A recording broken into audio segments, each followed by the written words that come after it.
katulad, wala nang papantay sa'yo.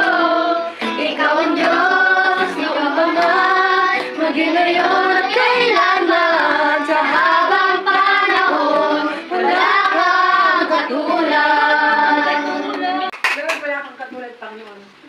Walang higit kayo, Diyos. Maraming salamat sa maghapon, Panginoon. Nais ko lang pong magbigay ng maitling na Bible. Sakit? Meron lang po akong tanong. Yung po bang Panginoon may tinatanong sa akin? Wala. Hindi lang isa yung, kumbaga, hindi lang isa yung tinuturuan ng Panginoon eh. Magmula sa magulang ng babae, magulang ng lalaki, sa mga anak. Lahat niya, hindi lang isa yung pinagsasabihin niya. Ngayon po, pinag-aralan ko, binasa ko mabuti yung dito po sa Ephesians 6. Ito, tagubilin sa mga magulang at mga anak. Sabi dito sa Efeso 6, 1-4. Mga anak, sundin ninyo ang inyong mga magulang sa Panginoon, sapagkat ito ang nararapat. Igalang mo ang iyong ama at ina. Ito ang unang utos na may kalakip na pangakong ikaw ay bibinhawa at ahaba ang iyong buhay sa lupa. Mga magulang, huwag kayong gumawa ng mga bagay na ikalagalit ng inyong mga anak. Sa halip, palakihin ninyo sila ayon sa disiplina at katuruan ng Panginoon. Amen. Sa panahon po ngayon natin, sa generation ngayon, napapansin ko po kasi,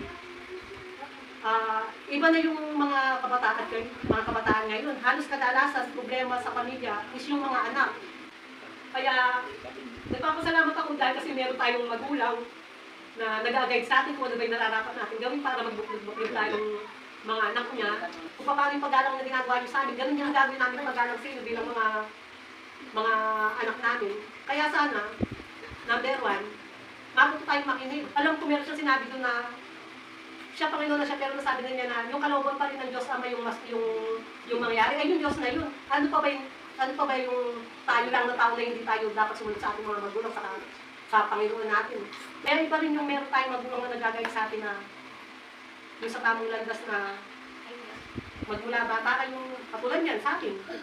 Magmula nung nagsimula akong lumaki.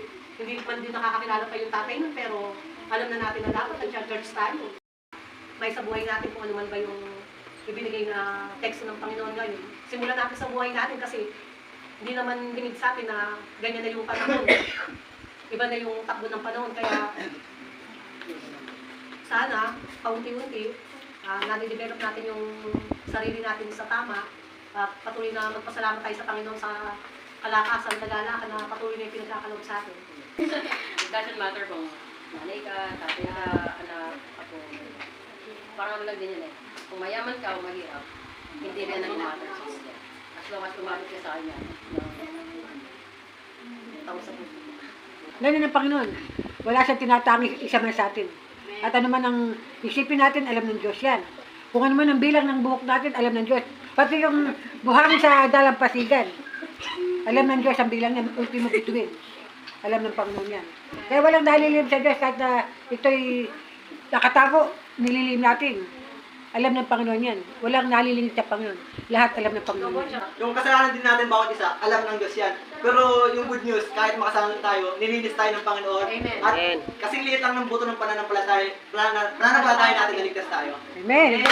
Mahal na mahal kita, Panginoon.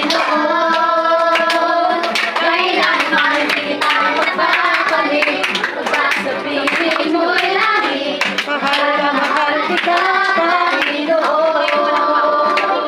Father God, maraming salamat po sa araw na ito na pagtipon-tipon nyo kami upang may magtulungan sa panibagong araw na ito, Father God. Isa puso niyo po at sa isipan namin ang tinuturo ng aming nagsasalita, Father God. Ingatan niyo po ang bawat isa sa kanyang pag-uwi in Jesus' name. Amen.